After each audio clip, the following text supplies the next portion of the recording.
जय श्री राम, जय जय श्री राम। मोदी जी, सबसे बड़े दोषी आप हैं।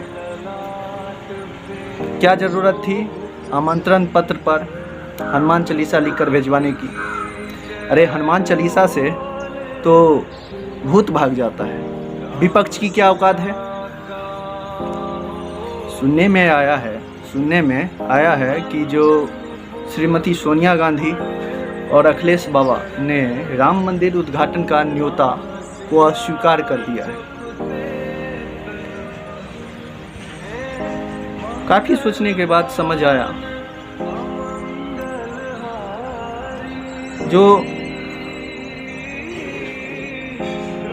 रामलला उन्हीं को अपने पास बुलाते हैं जो किस्मत वाला होता है। अभागों के भाग में दर्शन भी नहीं होता। अरे इंडिया अलायंस वालों, जरा ये सोच लेते,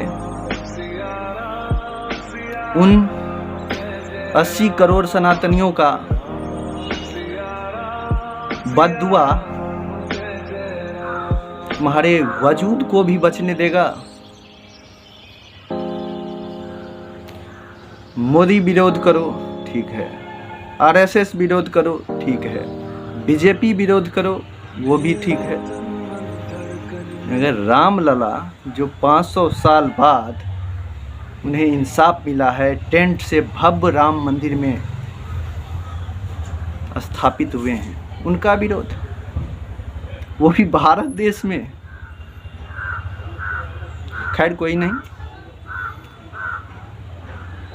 विपक्ष के पास एक तो है ही, ईवीएम बाबा लगाएंगे बेड़ा पार। अरे इन्हें विश्वास है अगले 50 वर्षों तक बीजेपी को ये नहीं हरा पाएंगे, तो ऐसा काम ही नहीं करेंगे जिनसे इनके वोटर इनसे रुष्ट हो। अभी मक्का मदीना से बुलावा आ जाए, पूरे इंडिया एयरलाइंस वाले बिना सोचे फ्लाइट पकड़ लेंगे।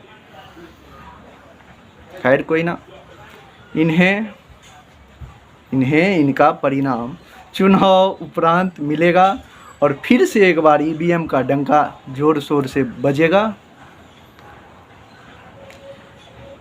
मंदिर विरोध कतई बर्दाश्त नहीं है। मोदी विरोध तक ठीक है, आरएसएस विरोध तक ठीक है, बीजेपी विरोध तक ठीक है, मंदिर विरोध ई ना चलबे दादा। जय श्री राम।